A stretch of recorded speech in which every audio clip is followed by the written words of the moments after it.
guidelines, so I'm going to stand outside the circle here. I was just reflecting on Simon's lovely suggestion that we all wear what we're most comfortable with on stage. So it's sequined bustier and frilly knickers with a tiara for me next year. Guys, we've reached the point where everything's been said, but not everything's been said by everybody. And I'm absolutely delighted we're at that point. Because in lieu of me giving a talk on teamwork, I'm going to celebrate the other teamwork talks and the other work that's been given. This was me, well, no, it wasn't me. This was where I was a couple of days ago in London, the Bear As You Dare Naked Bike Ride. And I'm not going to be like Tim did last year and drop trow on stage. I will keep the junk firmly in the trunk. My point being, though, this community gets it. They were arguing against the primacy, the idolatry of the automobile. And we as a community have been pushing this boulder up the hill, which is to fight against the idolatry of the individual, the one strong man.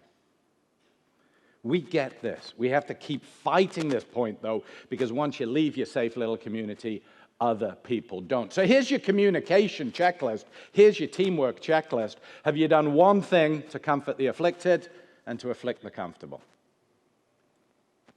Why does teamwork matter? Because again, it's like defining pornography. Again, it's like I recognize it when I see it, but what is it? Well, this is the world we live in. We live in a complex world. Dunning-Kruger suggests we don't appreciate it's a complex world, going back to what Vic said on day one. Number of steps, likelihood of getting it right. Let's move forward. The belief is the ICU, 180 steps per patient per day. We live in a complex environment. We're not going to do the aviation talk again. That was SIM 1.0, important talk. But all the literature now is going to be how we differ from aviation and other high risk and what they can learn from us. But it is worth showing the picture of that KLM flight that my mate was on the flight that took off 45 seconds beforehand and watched through the window. He decided to order 2 desserts and a large whiskey that day. I'm not going to get much into the science other than to explain it's not as simple as we think it is. So fight back against the truisms and the nonsense about the teamwork. You know, there's no I in ICU. We're only as good as the weakest member of the team. All true, but not solving the problem. There's a difference between simplicity, something that's complicated, and something that's highly complex. And there aren't simple answers. So we need to keep our finger on the trigger. Why villains in Scooby-Doo are arrested for actually committing a crime versus putting on a costume and scaring people. This is what kills our patients and need not, as beautifully pointed out and tragically pointed out in the presentation on Rory beforehand. Yes, our capacious brains matter. Yes, our nimble fingers matter. Yes, RCTs definitely matter. The debate's over. I can drop the shroud now. Human factors, human factors, human factors. Now, we have to make sure we don't gratuitously define communication as any time 2 humans are in the same room together, and human factors aren't anything when a human's involved. But my point is, teamwork has many moving parts. We understand heart failure. We understand kidney failure. What about teamwork failure, guys? Break it down. Turn it into a science. There's always somebody in the ICU who can put in a tube better than you, put in a line better than you. But our job is being complexity scientists, process engineers. Take pride in that. Oh, I appear to have gone forward one too many. In other words, to quote Edmund Pellegrino, medicine's the most humane of the sciences, the most scientific of the humanities. Now, John has been given terrific and very appropriate praise, but I want to take people back to this resuscitation wanker thing that's been used and overused. The point I took away from John's presentation was the biggest thing stopping you trying, not trying, going with your gut, working within a team, is fear of what people are going to say about you in the tea room. And that's where we've got to avoid being resuscitation wankers, and we often do it without realizing. It happens in Northern Ireland, on the back of bikes. You can easily be a mini wanker here in Banff National Park. The people in Banff National Park assure me it's pronounced mini wonker, and I said, thank you very much, members of the Canadian Park Service working in Banff National Park. Guys, I was very, very fortunate to be in the right place at the right time, involved in all sorts of courses about tubes and lines. It's lovely, isn't it? It's self-satisfying. But it's not actually what most of us keep doing our career. We start to realize the system changes are the ones that matter. We start to realize that job one for us is communication. The belief is Kodak went out of business because they forgot their core business, i.e. saving memories rather than taking pictures. When you go in to get your Apple fixed, they don't actually try and fix it there. They try to maintain the relationship. It's an important distinction to understand. I think we should start redefining our ICUs as RRUs, relationship repair units, because they so often are. This slide's been used before. I'll see this 200 times tomorrow in London. The biggest gaps we have, those distances between where we could be and where we currently are, come down to our teams, our transition from one to the next. I've started doing work with hoteliers because you know what? I pick up the phone and they say, "Hello, Mr. Brindley. Nice to have you back at the hotel. Do you want your skis? This is Canada." My point is, what do we get in turn?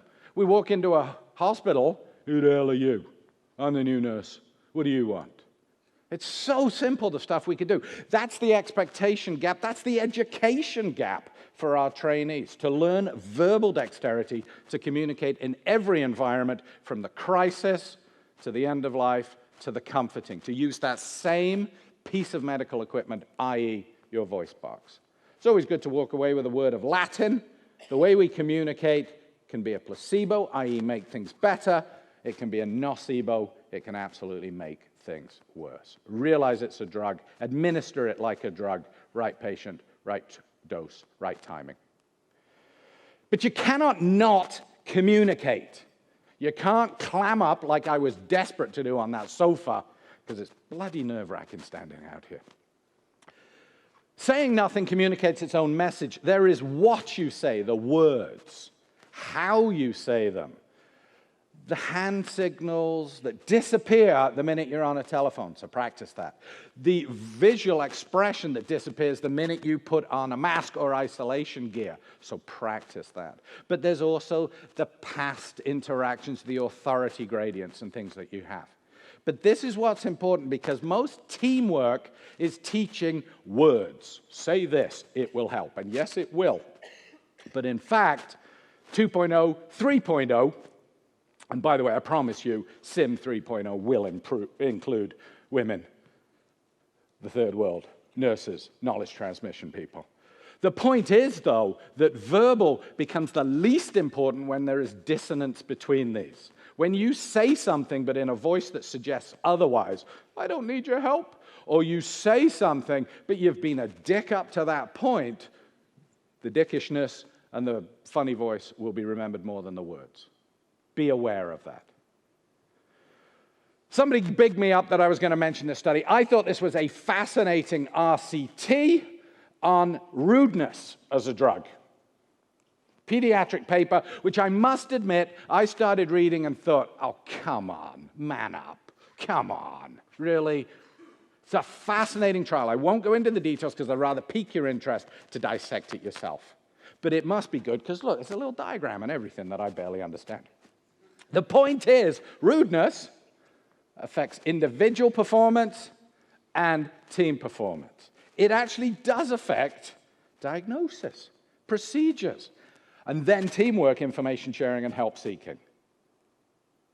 In fact, the effect on diagnosis and procedures alone is greater than having an information system and greater than sleep deprivation. Fascinating, isn't it? Rudeness as a toxic drug.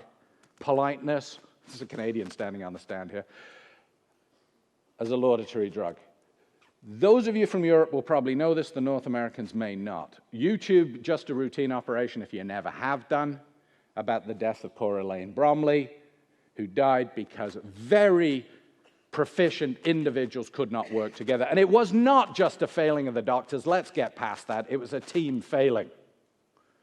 That's Martin Bromley, an expert in human factors, a pilot for the now defunct British Midland Airline, who, as I understand it, in return for not suing the pants off the British medical establishment, made people take human factors training. So I was very fortunate to write an editorial on the new guidelines, and my lovely friend Laura Duggan is in the audience somewhere too. And they're the first ones that actually acknowledged the team and the cognitive aspect of it. But they're still idolizing the individual. The individual is to stop and think, not necessarily the team. So I think we'll rapidly move on to and communicate, because the word communicate means to join, to share understanding, to make meaning common. Why does this matter so much where we work? Well, I'm going to mention this a couple of times, and please disagree with me violently. I don't want to be wrong a second longer than I have to be.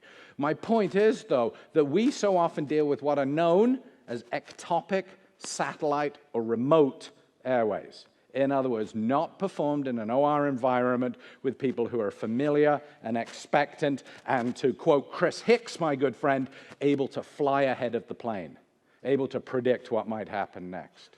Our airways are particularly difficult and particularly need a team because, yes, we have anatomically difficult airways, but we also have physiologically difficult airways. That nasty right ventricle is so often petering out in our environment.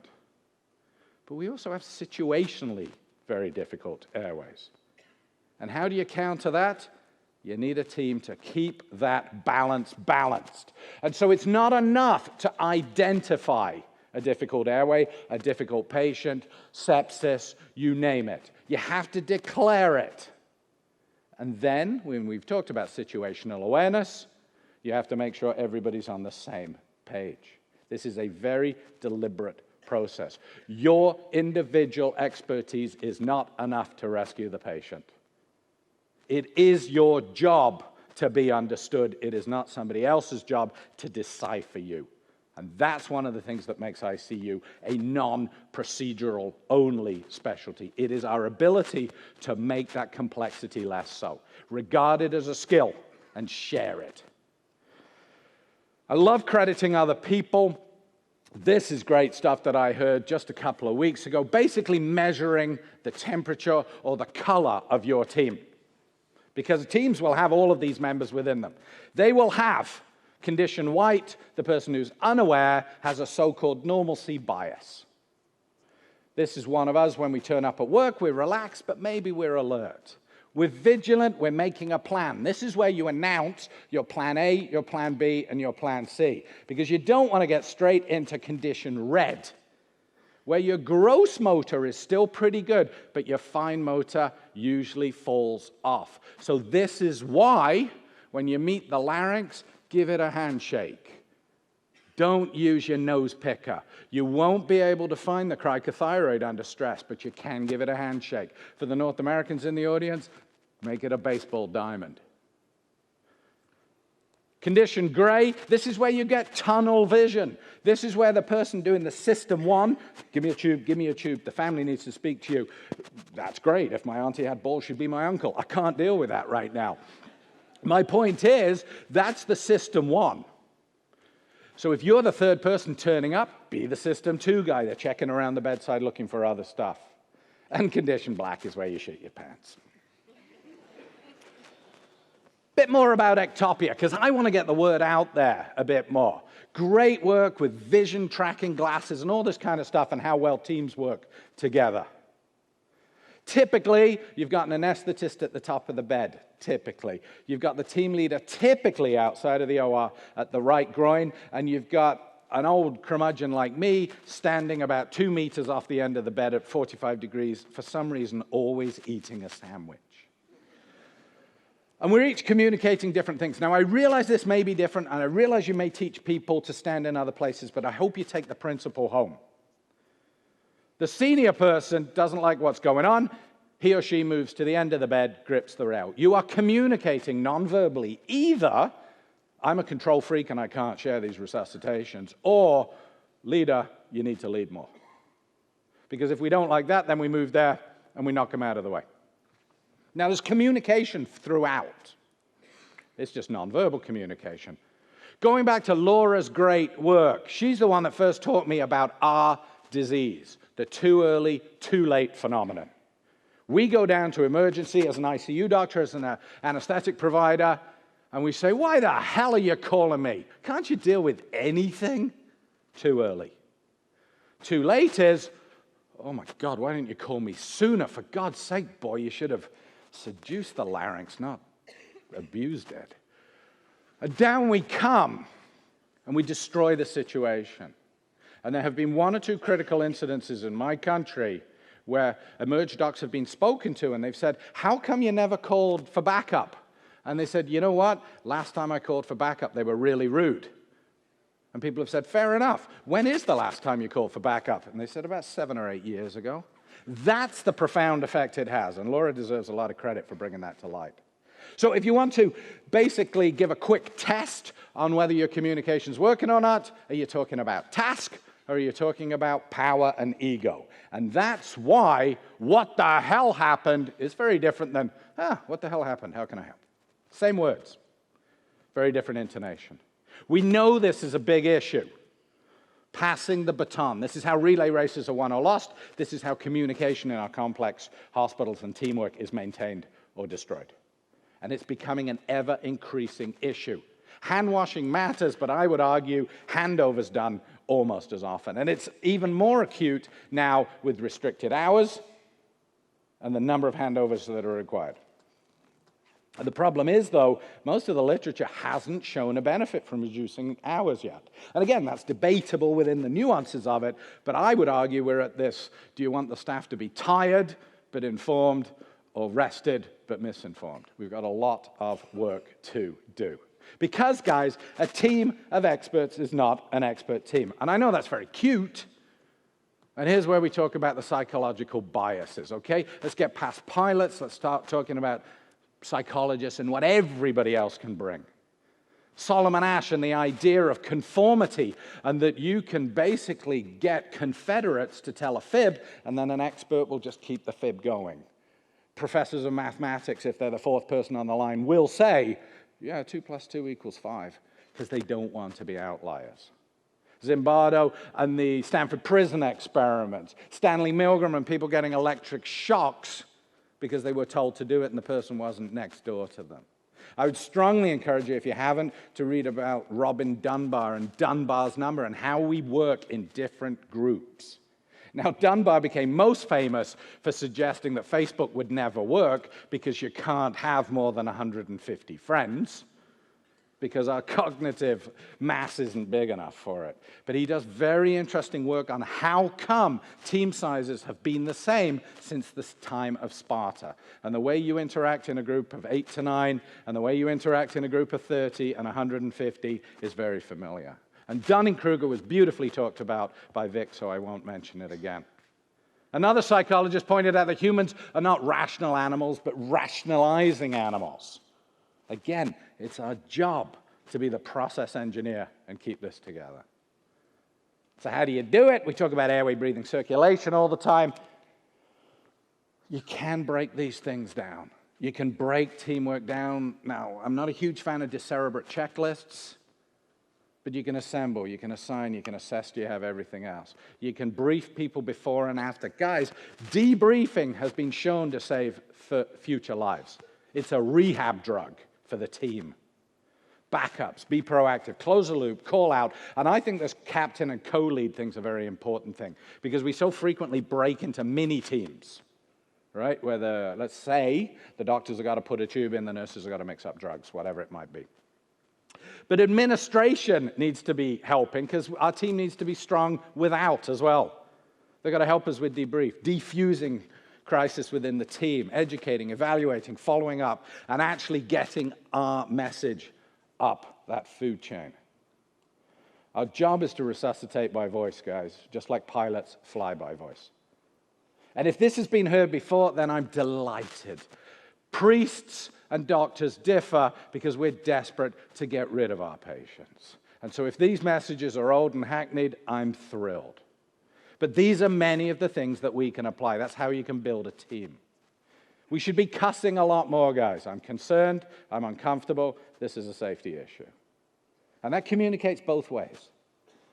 Guys, Our teams are so good that we now train blindfolded. Why do we train blindfolded? Because we thought it would improve the team leader and their verbal dexterity. The fascinating thing was, I've never seen any more powerful way to close the loop. Because the other people start saying, "Doctor, the blood's in, would you like another unit?" Our team is so big, we do a lot of telephone simulation because so much Canadian medicine is actually over these massive distances. Our hospital, whenever we're trying to raise money, we always say, if Santa Claus falls off his sleigh this year, do you know where he's going to get admitted to? I would strongly encourage you to simulate phone calls. They're very easy to do. And our team is so humble. This is a lovely story I heard where a Canadian was going through checkout for El Al. Somebody checked his luggage, very, very thorough. And at the end of it, he said, "Thanks very much, goodbye." And she said, No, I'll be on the plane with you. The point is, guys, the senior members of the audience, we have to get far more engaged, volunteer for simulations, step forward, practice what we preach. With that, thank you very, very much for the chance to talk.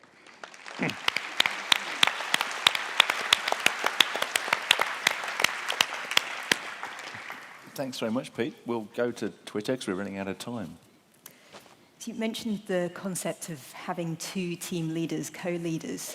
Do you think it's time that that was built into the ATLS or ALS or EMST models?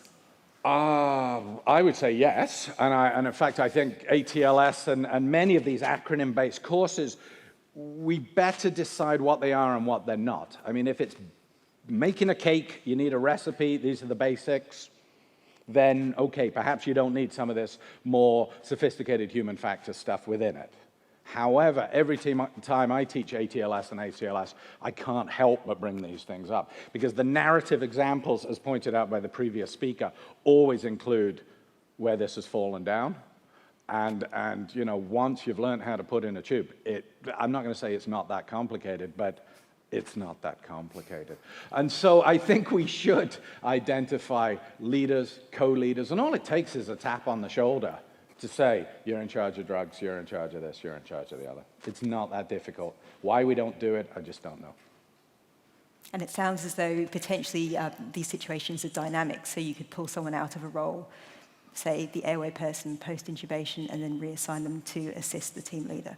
You absolutely can, and many centers have put lines on the floor so that you step in to the line and you're system 1, you step out of the line and you're more system 2. And in fact, that transition between system 1 and system 2, and Pat Croscarry talks about this beautifully, is actually a very chunky thing.